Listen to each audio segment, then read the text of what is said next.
Avvalambor yana bir bora assalomu alaykum guruhimizga, demak, guruh Zoom chatimizga tashrif buyurayotgan o'quvchilar. Demak, bugun sizlar bilan Tombuk koreys tili maktabining Hangugo Munbob Shigan 94 darsini boshlaymiz. Demak, bugun sizlar bilan barchanoy birgalikda uyli grammatikasini ko'rib chiqar ekanmiz. Xo'p, demak, bugun sifat va fe'llarga qo'shiluvchi uyli grammatikasini birga ko'rib chiqamiz. Demak, avvalo sifat va fe'lni koreys tilida qay tarzda ajratib olishni ko'rib chiqamiz yorobun. Chunki ko'plab o'quvchilar sifat va fe'llarni ba'zida adashtirib qo'yishadi turlarini, ya'ni bir xil ko'rinishda bo'lganligi sababli. Koreys tilida bizda barcha sifatlar bir xil ko'rinishda yoziladi, ta ko'rinishda, ya'ni sifatni ham, fe'lni ham oxiri moq qo'shimchasi bilan tugaydi. Misol uchun, aytaylik, yeppida so'zini oladigan bo'lsak, yeppida, yeppida quyidagi ta qismi bilan tugaydi, to'g'rimi?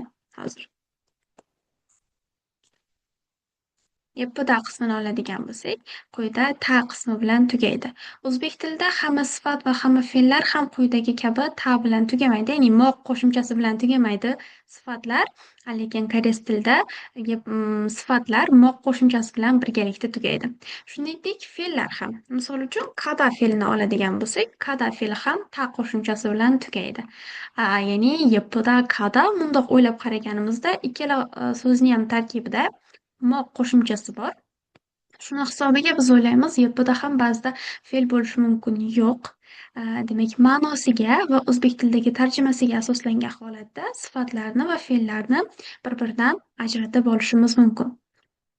Sifatlarni albatta tarjimasidan kelib chiqqan holatda o'zbek tilidagi qanday, qanaqa so'zlariga, so'roqlariga javob bo'ladigan so'zlarni hammasini sifatlarni tarkibiga kiritsak bo'ladi.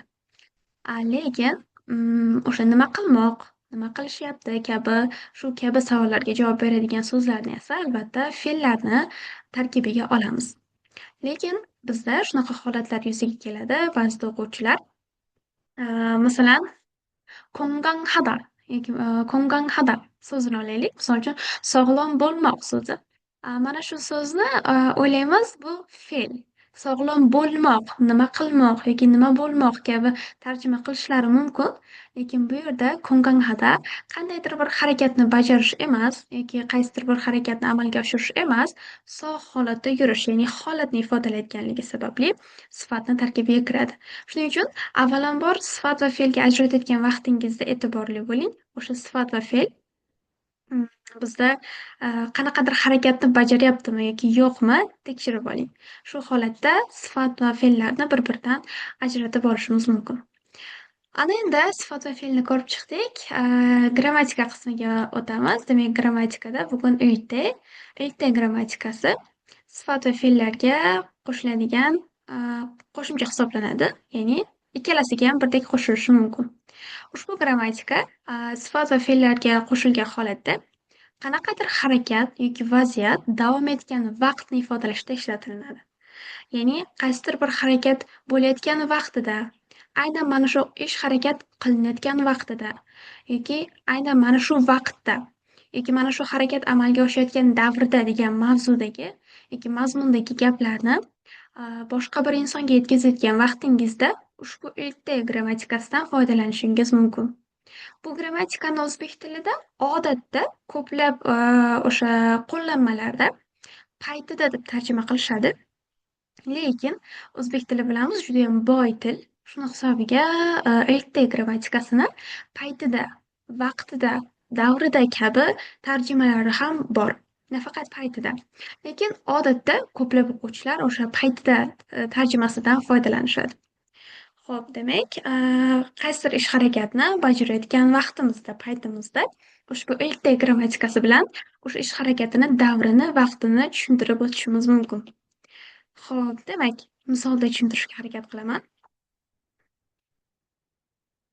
Demak, mana bu yerda quyida misol keltirilgan. Inson masalan stressi padil te 어떻게 해요? Ya'ni stress olgan davringizda qanday qilasiz kabi savol bergan. Mana shu savolga bir inson javob beryapti. Mashinning 것을 먹거나 노래방에 가요.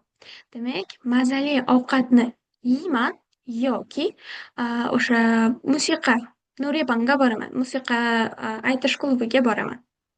Quyida, demak, ko'rgan vaqtingizda mana bu yerda padalday, ya'ni stress olgan vaqtingizda, paytingizda nima qilasiz kabi savol bergan. Demak, mana shu holatlarda biz ushbu grammatikani bemalol ishlata olishimiz mumkin.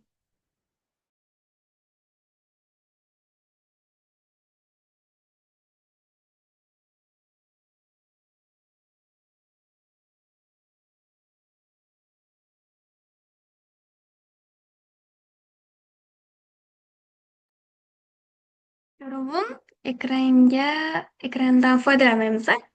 Davom etamiz. Demak, ushbu grammatikani shu holatlarda qo'llashimiz mumkin ekan. Qolgan misollarda ham kengroq ma'noda tushuntirib berishga harakat qilaman. Xo'p, demak, keyingi misollarda. Quyida misolda aytilganki, 저는 기분이 나쁠 때 음악을 들어요.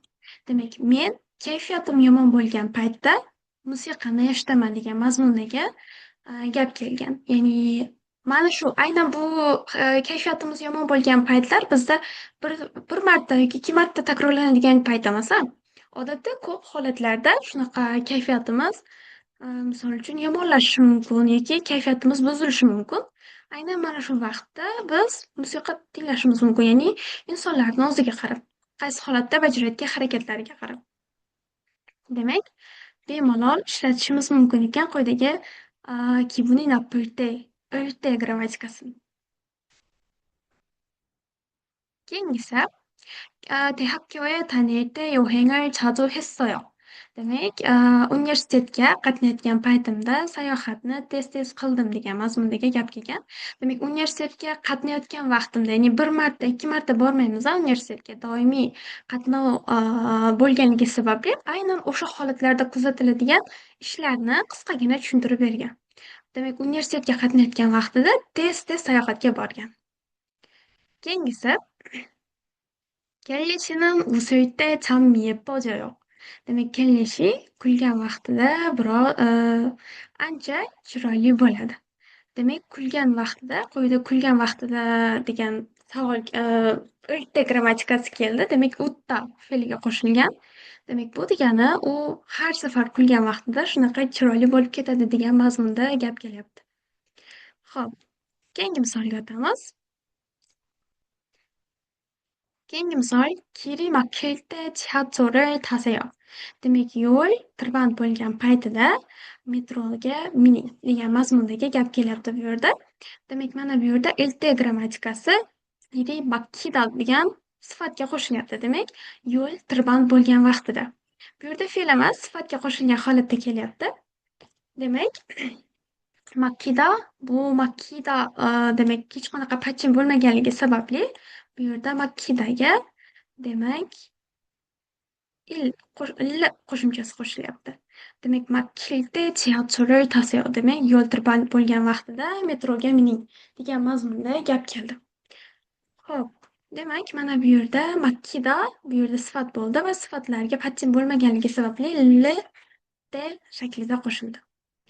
Demak, qo'shilishi haqida qisqacha yana tushuntirib o'taman. Demak, ushbu grammatika qachonki fe'l yoki sifatlarga qo'shilgan vaqtida fe'l va sifatlar undosh harflar bilan tugaydigan bo'lsa, bunday vaziyatlarda ilte ko'rinishda qo'shiladi. Ilte shaklida qo'shiladi. Ya'ni sifat va fe'limizni tarkibi undosh bilan tugasa, ya'ni koreyscha aytadigan bo'lsak, patsim bilan tugaydigan bo'lsa, ilte shaklida qo'shiladi. Agar patchimi yo'q bo'ladigan bo'lsa, shunchaki biz lt shaklida qo'shib qo'yishimiz mumkin. Ya'ni patchim sifatida lni patchimgi qismiga qo'shib qo'yishimiz mumkin. Agarda patchimimiz bo'lmasa, sifat va fe'limizni oxirida. Xo'p, misollarda tushuntirishga harakat qilaman. Demak, bironta patchimi bor fe'lni olaylik. Misol uchun nuqta. Mo'kta fe'lini oladigan bo'lsak, aynan shu mo'kta fe'liga qo'shamiz patchimi bor bo'lganligi sababli, ya'ni ta qismini tushirib qoldiradigan bo'lsak, ya'ni moq. Yemoq so'zidagi moq qismini tushirib qoldirsak, patchimda k keladi. Aynan mana shu k patchim hisoblanadi, ya'ni undosh. Agar bo'g'inimiz oxiri undosh harf bilan tugaydigan bo'lsa, u patchimi bor so'z. Agar bo'g'inimiz oxiri ta tushib qolgan vaqtida unli harf bilan tugaydigan bo'lsa, misol uchun kada fe'limiz bor. Bizda kada fe'li bor. Aynan o'sha kada fe'lini misol uchun ta qismini tushirib qoldiradigan bo'lsak, bizda ka qoladi. Ka unli harf bilan tugayapti. Mana shu vaziyatlarda kadaga lt qo'shimchasi, ammo oktaga esa ilt qo'shimchasini qo'shishimiz kerak bo'ladi. Demak, mo'ktadan ta'ni tushirib qoldirdik va unga ilt grammatikasini qo'shdik va xulosada bizda hosil bo'ldi mo'g'ilte grammatikasi. Mo'g'ilte ko'rinishi, shakli hosil bo'ldi. Demak, mo'kta ta qismi tushib qoldi va mo'k qismiga ilte grammatikasi qo'shildi va shu ko'rinishda mo'g'ilte grammatikasi, ya'ni shakli hosil bo'ldi. Xo'p, hozir bir daqiqa savollarga vaqt ajratamiz. Demak, kadada esa quyida patchim yo'qligi sababli lt shaklini qo'shamiz, ya'ni lni patchim qismiga qo'shishimiz kerak bo'ladi. Ya'ni alohida kalte emas. Ya'ni ba'zi o'quvchilar tushunishadiki, qo'shimcha qo'shilayotgan vaqtida xuddi shunaqa shaklda yoziladi. Ya'ni l shunchaki ajratib alohida yozib qo'yiladi. Yo'q, mumkin emas. Bunaqa shaklda yozadigan bo'lsak, xato shakl hisoblanadi. Albatta, misol uchun kada fe'li bo'ladigan bo'lsa, l patchimini qo'shimchasini patchim qismiga qo'shamiz, ya'ni bo'g'inni oxirgi qismiga qo'shib yozamiz. Chunki hech qaysi harf koreys tilida alohida yozilmaydi. Shuni hisobiga kadada kalte bo'lib, l patchim qismiga o'tib ketadi. Demak, fe'llarda xuddi shunaqa shaklda qo'shiladi. Xo'p, ana endi sifatlarga qo'shilishini ko'rib chiqadigan bo'lsak, sifatlarda ham hech qanaqa o'zgarish yo'q. Xuddi shunaqa shaklda, misol uchun, ypda sifatini oladigan bo'lsak, ypdada hech qanaqa patchim yo'q. Yoki birorta patchimi borini oladigan bo'lsak, oryapda misol uchun. Oryapda patchimi bor sifatlardan oldik. Bittasi ypda chiroyli, oryapda qiyin degani. Xo'p, endi ko'rib chiqamiz. Ypdaga, demak, patchimi bo'lmaganligi sababli qo'shamiz lt qismini qo'shamiz. Oryapdaga esa patchimi bor bo'lganligi sababli ilt shaklida qo'shamiz. Xo'p, endi bularni qanaqa ko'rinishga o'zgarishini ko'ramiz birgalikda. Ypda patchim yo'q bo'lgani uchun ta tushib qoladi va l qo'shimchasi p ning patchim qismiga qo'shiladi. Demak, shu bilan bizda hosil bo'ladi ypilte. Xuddi shunaqa shaklda qo'shilishi mumkin. Keyingisi oryaptaga keladigan bo'lsak, oryapta p bizda pulkyutiga pulkyutik qoidamiz bor bizda, ya'ni pli noto'g'ri fe'llar. Pli noto'g'ri fe'llarda quyida i bilan boshlanadigan har qanday turdagi qo'shimchalar qo'shilgan vaqtida p ozgina o'zgarib ketadi, ya'ni p ni ko'rinishi u ga o'zgarib ketadi. Aynan o'zbek koreys tilidagi quyidagi u ga hozir ko'rsataman. Mana bu u ga o'zgarib ketadi. P tushib qoladi patchimdan va mana bu u ga o'zgarib ketadi. Shuning uchun, demak, oryapda bo'lgan bizdagi patchimi bor fe'limiz ham p noto'g'ri fe'li bo'lganligi sababli il qo'shilgan vaqtida bu so'z quyidagi ko'rinishga o'zgarib ketadi. Ya'ni p u ga aylanib ketganini hisobiga, biz ko'rgan mana bu u ga aylanib ketganini hisobiga, uni pastki qismiga, demak, patchimi bo'lmaganligi sababli, oryo u bo'lganligi sababli patchimga l qo'shimchasini qo'shamiz. Patchimi bor har qanday o'sha sifatlarga ilt qo'shimchasini to'g'ridan to'g'ri qo'shishimiz mumkin. Lekin agarda oryapta kabi patchimida pulkyutigi bor so'zlar keladigan bo'lsa, ularga ilt qo'shilgan vaqtida pulkyutikka qarab o'zgarishi mumkin vaziyat. Misol uchun, oryapta mana p patchim bilan tugagan edi. Lekin ilt qo'shilishni o'rniga lt qo'shilib ketdi. Nimani hisobiga? Oryaptadagi p pulkyutikni hisobiga. Demak, Qo'shilayotgan vaqtda xuddi shunaqa shaklda qo'shiladi sifat va fe'llarga. Xo'p, demak, oxirgi gapimizni ham yakunlab qo'yamiz. Mana bu yerda 모르는 단어가 있을 때 사전에서 찾아보세요. demak, bilmaydigan so'zingiz paydo bo'lgan paytida yoki bor bo'lgan paytida lug'atdan qidirib ko'ring. Demak, mana bu yerda "tanoga itta" demak, itta bu itta opta so'zlarimiz bilamiz yo'rabon barcha. Demak, bilsa kerak bu sifatlarga kiradi, ya'ni fe'llarga emas. Bor, yo'q so'zlarini barchasi sifatlar tarkibiga kiradi. Demak, quyida sifatda patchim bor, itta patchimi, ittada s patchim bor ikkita. Demak, shuni hisobiga unga "ilte" qo'shimchasi qo'shilgan. Demak, quyida sifatlarga patchim bor holatda "ilte"ni qo'shilish ko'rinishiga misol keltirilgan bu yerda. Xo'p, demak, Yorubun, grammatikamiz tushunarli bo'ldimi? Ana endi savollarni ko'ramiz-a?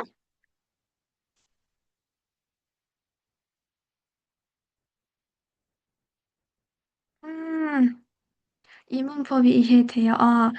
Demak, bizda har vaqtda, har darsimizda mana shu, demak, bitta-bitta grammatika tushuntiriladi. Ya'ni qiyin grammatikaga sразу o'tib ketilmaydi. Har xil o'quvchilar bo'ladi darsimizda. Shuning uchun, turli xil o'quvchilarni darajasiga mos keladigan darajada ba'zida oson, ba'zida sal qiyinroq grammatikalar tushuntiriladi yorug'im. Demak, bugungi, 94-qismga ilk grammatikasi to'g'ri kelgan ekan. Xo'p, savollar bormi grammatika bo'yicha? Judayam zo'r savol. Demak, Bahodir uzr, Sharob Muhammad Diyorshidan kelgan ekan. Demak, Muhammad Diyorshi shunaqa savol qoldiribdilar. Ushbu grammatikani o'tgan zamon bilan ishlatsa bo'ladimi? Albatta ishlatsa bo'ladi. Demak, bu erta grammatikasini hozir ko'rsatgan misollarim bu barchasi hozirgi zamonga tegishli. Ya'ni hozirgi zamonda bemalol ishlatsak bo'ladi, lekin o'tgan zamonda ham ishlatsak bo'ladi ushbu grammatikani. Misol uchun, kecha uxlayotgan paytimda degan mazmundagi gap aytmoqchi bo'lsak, kechagi gap bo'lganligi sababli, o'tib ketgan voqea bo'lganligi sababli ushbu grammatika demak o'tgan zamonda qo'llanilishi kerak. Va bu holatda biz fe'llarga, fe'l va sifatlarga demak qo'shamiz o'tgan zamon qo'shimchasini.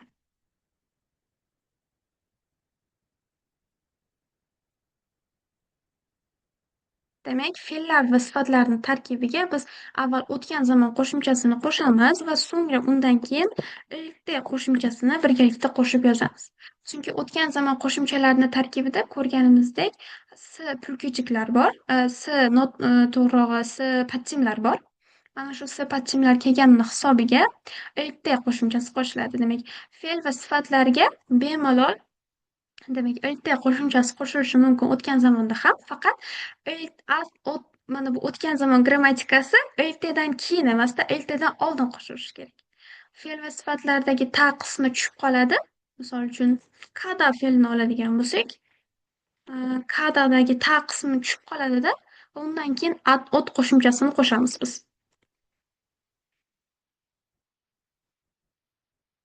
O't qo'shimchasini qo'shib va undan keyin erta grammatikasini qo'shadigan bo'lsak, xuddi shunaqa ko'rinish hosil bo'ladi. Misol uchun, kadaga asrte qo'shilishi kerak bo'ladi. Demak, at qo'shimchasini qo'shadigan bo'lsak, ikkitasi birdada qisqarib ketadi. Kadadagi ikkita alar mana bu yerda patching bo'lmaganligini hisobiga qisqarib ketadi. A kelishi kerak bo'lganligi sababli va o'tgan zamon ko'rinishi hosil bo'ldi va unga erta grammatikasini qo'shsak bo'ladi. Shunda hosil bo'ladi kasrte. Borgan paytimda, misol uchun, aytishimiz mumkin, 어제 학교에 갔을 때 기분이 나빴어요. Demak, kecha maktabga borgan paytimda kayfiyatim yomon edi.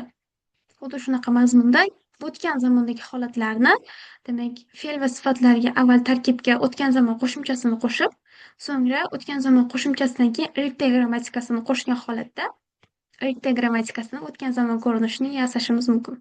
Buni osonroq qilib asserte ko'rinishida qisqagina qilib yozsak ham bo'ladi. Asserte yoki bo'lmasam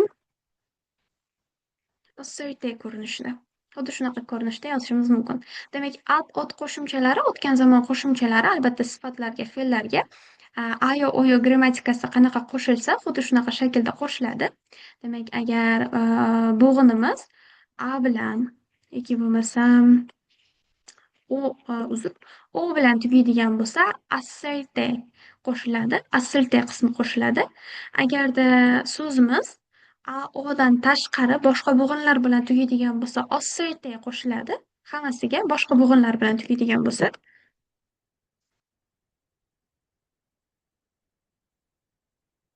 demak, boshqa unlilar bilan tugagan holatda assertive qo'shiladi va faqatgina hada bilan tugagan vaqtida demak, hada fe'llari bilan tugagan vaqtida yoki bo'lmasam hadani o'zi bilan tugagan vaqtida hissiyotdek ko'rinishiga o'zgarib ketadi.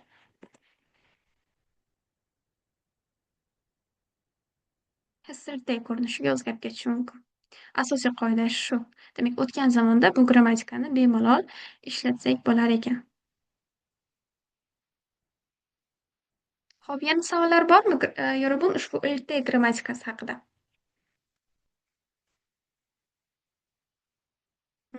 Tushunarli. Demak, savollar yo'q. Agar savollar bo'lmasa, menimcha keyingi qismga o'tsak bo'ladi. Ho'p, bizda keyingi qismda yonsi pagi ushbu grammatikani tushunib olishimiz uchun, yanada yaxshiroq tushunib olishimiz uchun maragi yonsi pagi bor. Demak, og'zaki mashq qilib ko'rish qismi mavjud. Demak, quyida bizda bir qancha savollar berilgan. 6ta taxminan savol berilgan. Mana shu 6ta savolga keling birgalikda maragi orqali gaplashib javob berib ko'ramiz. Odatda barcha darslarda grammatika o'tilganda o'quvchilarga demak yozma ravishda ushbu grammatikani foydalanish topshiriladi. Lekin yozma ravishda foydalanganligimizni hisobiga og'zakida biroz qiynalamiz, to'g'rimi? Esimizda bor, qanday qo'llashni bilamiz, lekin og'zakiga kelganda biroz qiynalamiz. Shuning uchun og'zakida keling ozroq mashq qilib ko'ramiz ushbu grammatikani. Xo'p, Yorubun, bir daqiqa.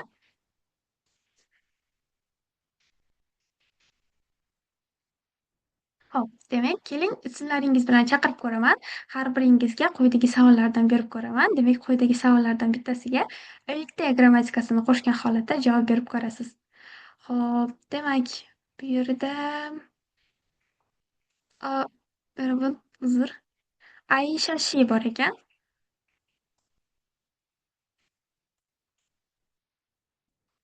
Aisha Shi, 소리가 잘 들려요?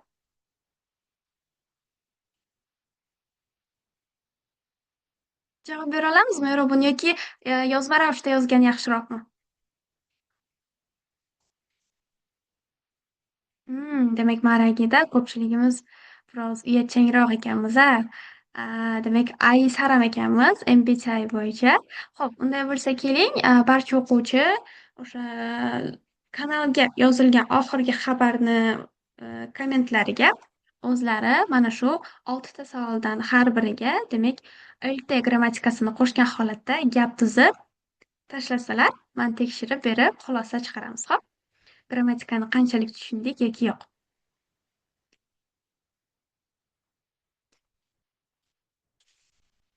Ho'p, demak, birinchi savoldan boshlaymiz. 언제 가족 생각이 많이 나요 degan savoldan. Ho'p, yurobun, ushbu savolga barcha o'quvchi, demak, ay, yurobun, uzr so'rayman. Demak, barcha o'quvchi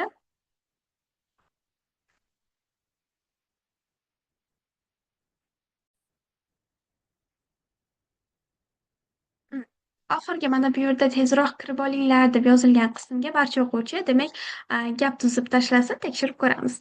언제 가족 생각이 많이 나요? Demak, qachon oilangizni tez-tez eslaysiz?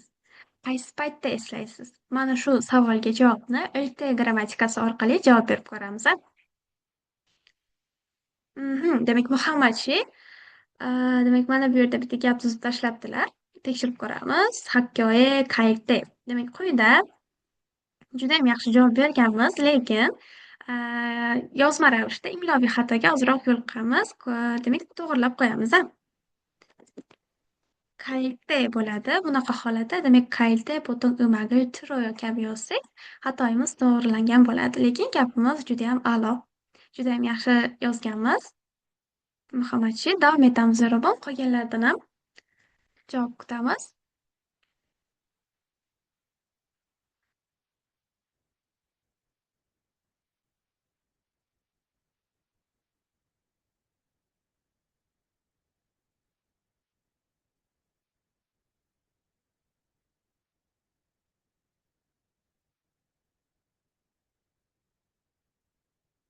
Demak, qachon oilamizni tez-tez eslaymiz? Quyidagi savolga, demak, erta grammatikasini foydalangan holatda javob yozamiz, 여러분.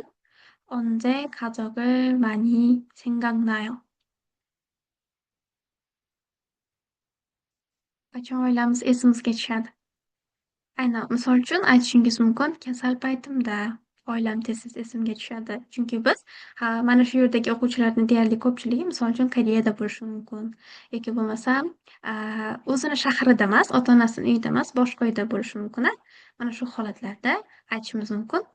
아플 때 부모님이 많이 생각나요. Misol uchun og'rigan vaqtimda ota-onam juda ko'p esimga tushadi. Ya'ni u paytda biz ota-onamiz uyda bo'lsa, misol uchun g'amxo'rlik qilishi mumkin, bizga yordam berishi mumkin, yorug'im. Aha, shunaqa vaziyatlarda ishlatsak bo'ladi. 음.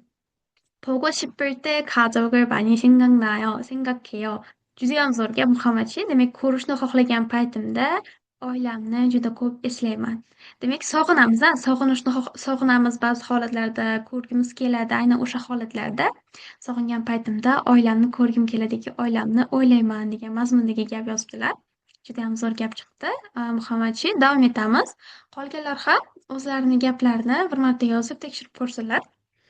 Quyida ushbu ertak grammatikasini qanaqa qo'llashni yaxshi o'rganib olasiz.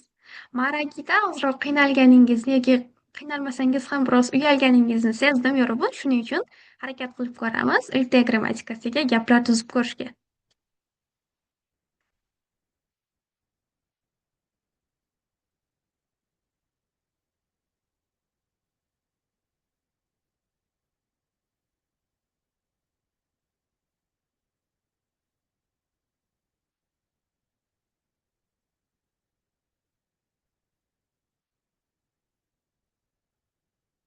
Demak, yorug'im boshqalarda fikrlar yo'qmi? Boshqalarda oilasini o'ylaydigan payti yo'qmi?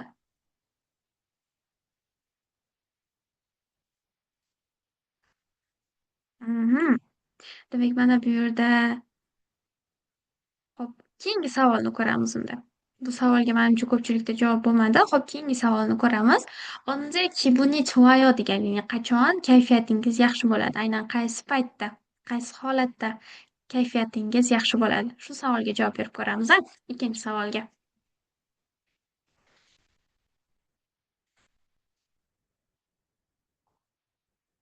Ikkinchi savolga. 언제 기분이 좋아요? Demak, qachon kayfiyatingiz yaxshi bo'ladi? Quyidagi savolga javob yozib ko'ramiz, yuribmi?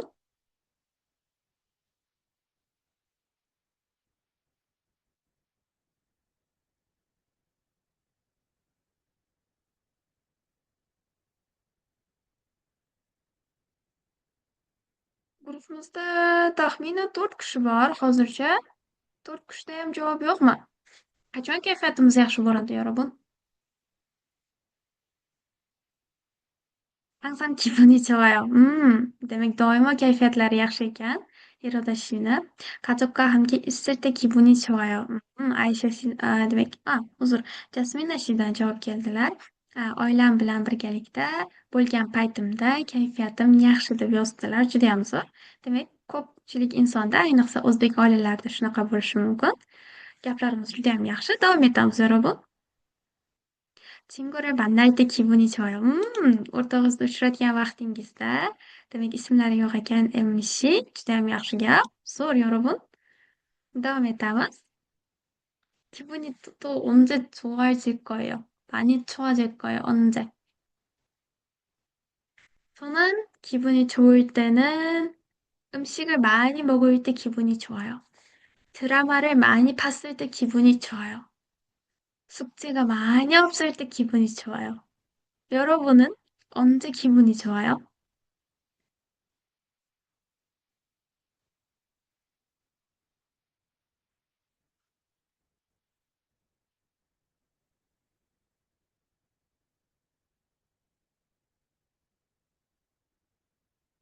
Demak, javoblarni kutib qolamiz.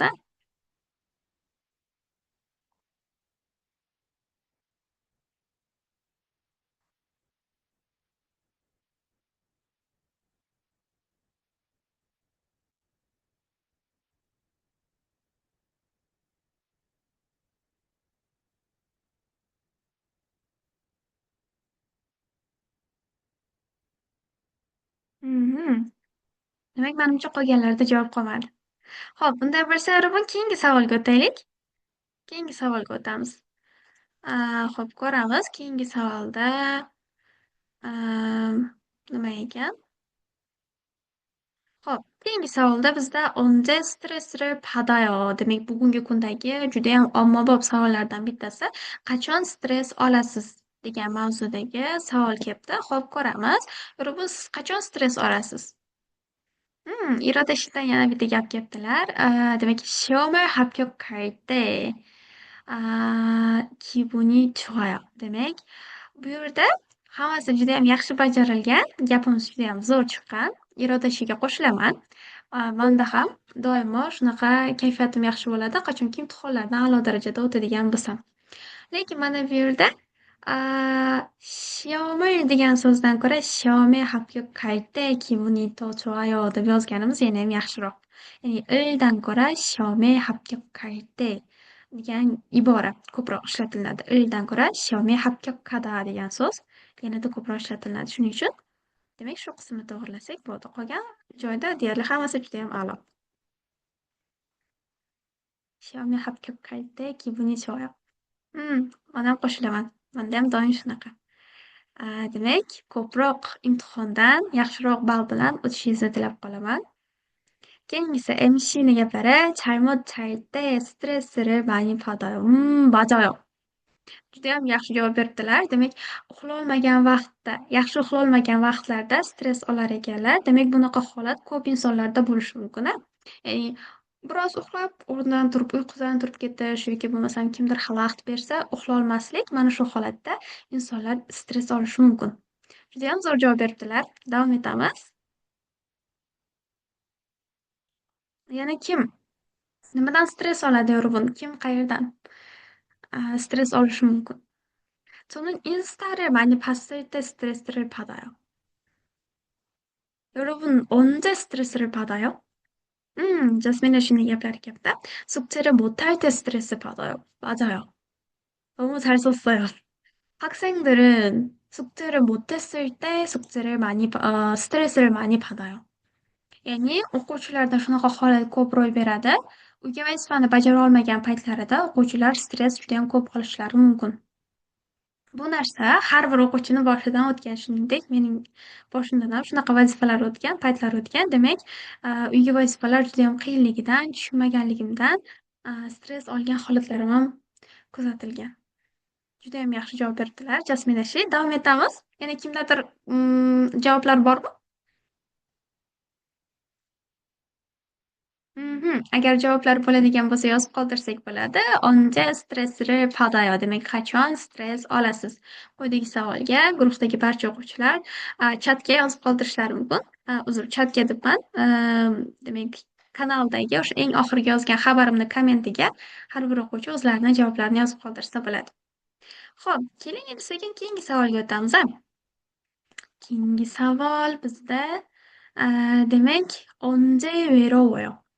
언제 외로워요, 여러분? Demak, qachon siz o'zingizni yolg'iz his qilasiz? 아, 제니 씨 너무 잘 썼어요. 남편하고 말할 때 스트레스 받아요. judayam yaxshi yozganmiz. Demak, 아, 남편lari bilan birgalikda gaplashgan vaqtlarida. Xo'p, bunaqa vaziyatda maralti dan ko'ra unga agar u bilan suhbatlashgan paytimda demoqchi bo'lsangiz, ko'proq iyagi halte so'zi mos keladi. Agar unga gapirgan paytimda deb o'zingizni gapirishingizni, faqat unga gapirishingizni nazarda tutayotgan bo'lsangiz, unda gapimiz zo'r. Lekin agar u bilan suhbatlashgan vaqtimda demoqchi bo'lsangiz, iyagi halte so'zimiz yanayam mosroq keladi. Xo'p?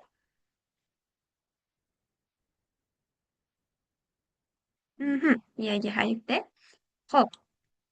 Keyingi savolimiz bizda "언제 외로워요" degan savol edi. Demak, qachon o'zingizni yolg'iz his qilasiz? Qachon o'zingizni bir nima desam ekan, bitta o'zingiz qolib ketgan, g'amgin, kayfiyatsiz his qilasiz?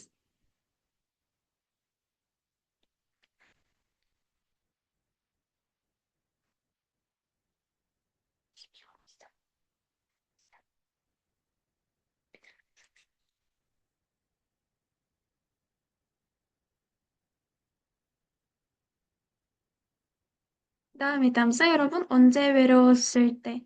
언제 외로워요? Demak, qachon siz o'zingizni yolg'iz, g'amgin, kayfiyatsiz his qilasiz? Berobda so'zi shunaqa vaziyatlarda ishlatiladi. Ya'ni o'zini yolg'iz his qilish, o'zini kayfiyatsiz his qilish. 어, 제스민은 씨 yozdilar. Demak, 아이들을 집에 두고 외출할 때 외로워요. Judayam yaxshi, judayam to'g'ri. Demak, ko'p onalarda bo'ladigan holat bu, to'g'rimi? Bolalarini o'zlarini yolg'iz qoldirib chiqib ketganlarida ular nimadir qilib qo'ymasmikin deb o'zlarini yolg'iz his qiladi yoki qo'rqadi, xavotir olishadi. Yoki bo'lmasam, xuddi nimadir kamchiligi bordek, doimo yonlarida yursa shovqin qilishadi, lekin shunga qaramasdan ular bo'lmasa ham nimadiringiz yo'qolib qolgandek his qilasiz o'zingizni. Judayam yaxshi javob beribmiz. Judayam zo'r. Gaplarimizda mazmuniyam judayam yaxshi yozilgan. Davom etamiz. Yana kim qachon o'zini shunaqa yolg'iz his qiladi? Yoki bo'lmasam g'amgin his qiladi?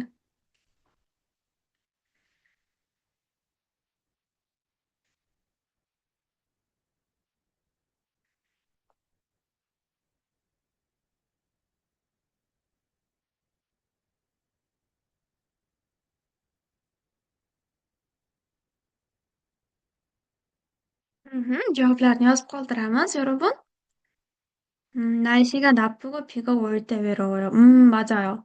가끔 사람들이 그 날씨가 나쁠 때나 흐릴 때 이렇게 외롭고 좀 슬프게 느껴요.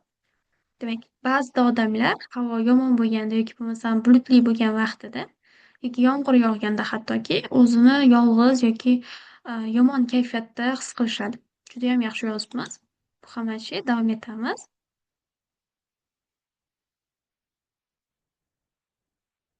Ho'p, demak, javoblar bo'lsa, albatta yozishni davom etamiz.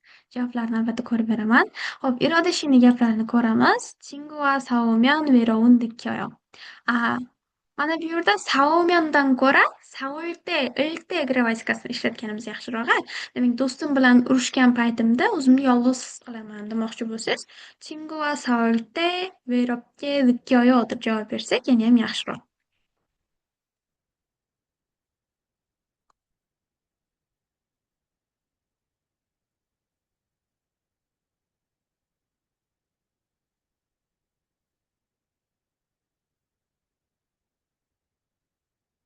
Mana bu yerda biroz xato ketdi. Demak, do'stim bilan urushgan vaqtimda o'zimni yolg'iz his qilaman degan mazmunda quyidagicha javob bersak bo'ladi, lekin gapimiz zo'r.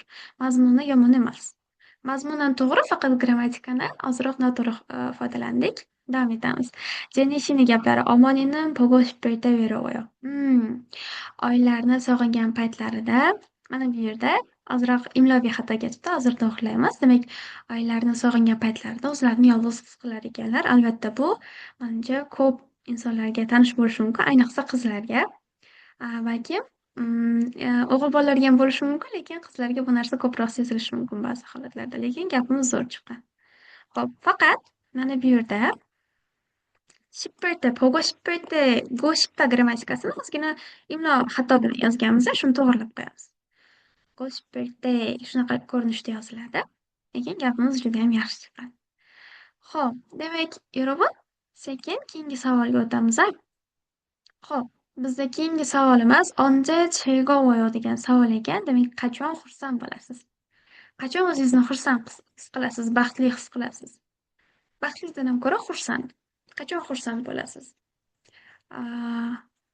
돈을 받았을 때 즐거워요. 쇼핑했을 때 즐거워요. 가족이랑 있을 때 즐거워요. 한국어를 배울 때 즐거워요. 언제 더 즐거워요, 여러분은? Demak, qachon o'zingizni xursand his qilasiz?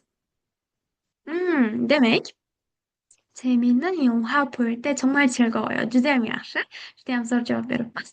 Og'zaki maragi stil uchun mos keladigan gap. Demak, 영화 볼 때 gapirishimiz, shunaqa holatda gapirishimiz maragiga mos keladi. Lekin agar yozma ravishda siz qiziqarli filmni ko'rgan paytimda xursand bo'laman deb yozmoqchi bo'lsangiz, yozma ravishda ilri grammatikasini unutmaymiz. Demak, mana bu yerda 재미있는 영화를 볼 때 정말 즐거워요.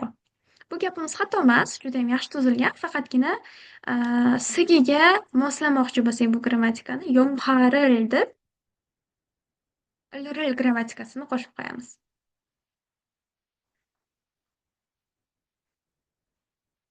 Mhm. Judayam yaxshi. Davom etamiz, Robot. 언제 즐거워요? Xursand paytimiz yo'qmi? Nega yozmayapmiz? Qachon xursand bo'lasiz? Qachon o'zingizni xursand his qilasiz? 아이들과 쇼핑할 때 즐거워요. 맞아요. 쇼핑할 때 여자들은 항상 즐거워요. Demek, qachon bo'lsa ham, demak, shopping qilgan vaqtingizda, ayniqsa, qizlar yoki ayollar judayam xursand bo'lishadi, energiya olishadi.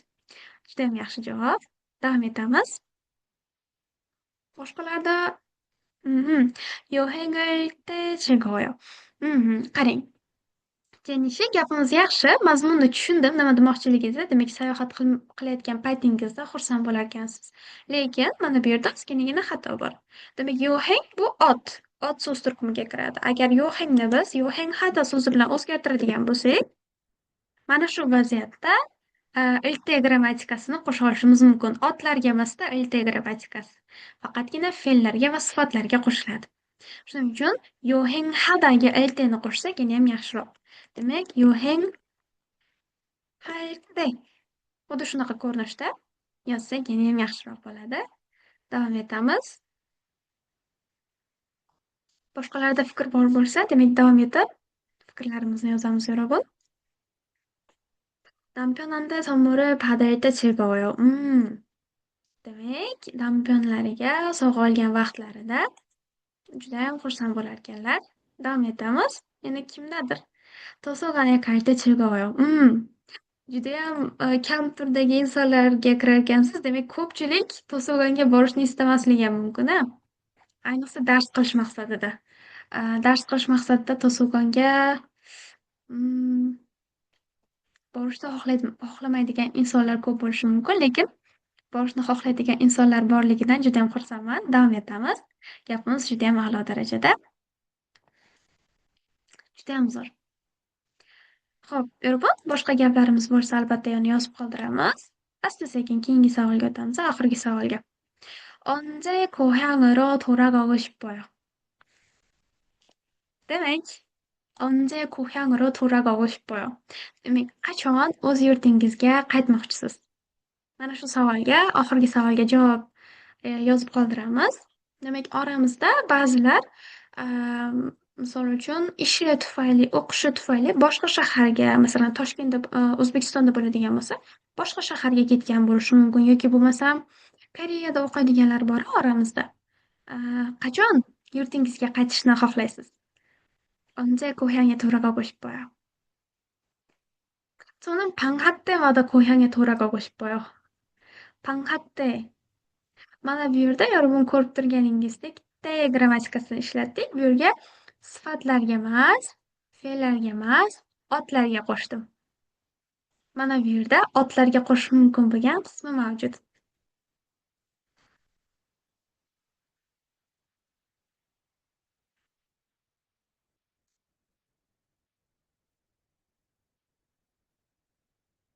Mana bu yerda 방학 때 고향에 돌아가요.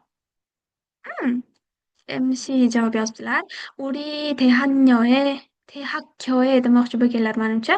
우리 대학교에 도서관에 피아노가 있어서 가는 것을 좋아해요. 너무 잘 썼어요. 근데 대학교가 manimcha shunaqa yozmoqchi bo'lganlar. Ozroq manimcha imloda xato ketdi. Judayam yaxshi. Judayam zo'r. Davom etamiz. 대학교가 피아노가 있어서 도서관에 가는 것을 좋아해요. Judayam zo'r. Demak, mana bu yerda gapimiz judayam yaxshi chiqqan. Davom etamiz. Erta grammatikasi bo'lmasa ham gapimizni a'lo darajada tuzganmiz. Xo'p, erta grammatikasi yuqorida ta'kidlab o'tganimdek, odatda sifatlarga va fe'llarga qo'shiladi. Lekin ba'zi holatlarda otlarga qo'shilishi ham mumkin, faqat shunchaki te qo'shimchasini o'zi. Ya'ni qismi bizga kerak bo'lmaydi. Otlarga qo'shayotgan vaqtimizda otlarga shunchaki te grammatikasini o'zini alohida qo'shib yozgan holatda ishlatsak bo'ladi. Ta'til paytida, misol uchun yoki bo'lmasam Uyqu paytida, sayohat paytida mazmunida bizda fe'llar bo'lmaydigan bo'lsa yoki sifatlar bo'lmaydigan bo'lsa, gapimizni izohlash uchun otlarga "te" qo'shimchasini qo'shgan holatda "paytida" degan so'zimizni otlarga qo'shgan holatda ishlatishimiz mumkin ekan. keyingisi 잘 몰라요. 저는 타시겐데 시집 왔어요. 음. demak, ota-onangizni yashaydigan joylari ham Toshkentdami? Jenishi? Agar Toshkentda bo'ladigan bo'lsa, manimcha bu hissiyotni 아니요? 그러면은 어디 살아요? demak, 여러분, 고향 deganda bizda nafaqat yurt tushuniladi, ya'ni O'zbekiston tushuniladi. Balki ko'hang deganda o'zingiz tug'ilib o'sgan shahar ham tushunilishi mumkin. Ya'ni ona vatan degan mazmunda. Misol uchun, Toshkentga kelib yashayotganlar tug'ilgan joyi, ya'ni tug'ilib o'sgan joyi boshqa yurt bo'lishi mumkin. Misol uchun, Samarqandmi, Buxoromi, Navoiymi yoki shu kabi viloyatlar bo'lishi mumkin yoki aksincha. Toshkentda tug'ilib o'sib, u yoqqa o'qishi, ishi tufayli ketib qolganlar bo'lishi mumkin viloyatlarga. Ana o'sha vaziyatdayam viloyatlar sizni tug'ilib o'sgan joyingiz bo'ladigan bo'lsa, ko'hang sifatida ishlatilinadi. Aha, Jasmina shundan javob kelibdi. 휴가 때 고향에 가고 싶어요. Demak, dam olish paytida yurtimga borishni xohlayman. Demak, bunaqa holat ko'pincha universitetdan, masalan, biroz bo'shaganimizda yoki ishdan ozroq bo'shaganimizda bo'lishi mumkin-a? Mm, Qarshida ekanlar. Unday bo'lsa, bemalol aytsangiz bo'ladi. Qarshiga, ya'ni o'zingizni tug'ilib o'sgan joyingizga qachon borishni xohlaysiz? 제니씨? 매년 여름에 고향으로 돌아가고 싶어요. 여름에dan ko'ra bu yerda bugungi o'tgan te grammatikasini ishlatsak ham bo'ladi. Demak, har yoz paytida yurtimga qaytib borishni xohlayman. Faqat to'ragada so'zini ozroq xato yozibmiz. To'ragada xuddi shunaqa shaklda yoziladi. To'ragago 싶어요. Qolgan qism juda ham zo'r. Yorime deganimiz ham xato emas, lekin yorimte desak, bugungi o'tgan grammatikamizga mosroq bo'ladi.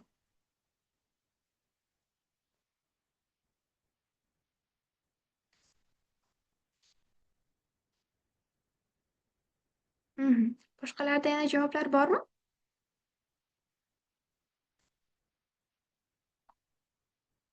Menimcha barchada javoblar shu yerda yakunlandi, yo'g'on. Xo'p, unday bo'lsa, demak, bugungi sizlar bilan Hangugo Munpop Shiganni 94-qismida erta grammatikasini birga o'rgatgan Barchinoy sen bo'ldi. Demak, keyingi Hangugo Munpop Shigan darslarida ko'rishguncha xayr. 여러분, 수고했습니다. 감사합니다.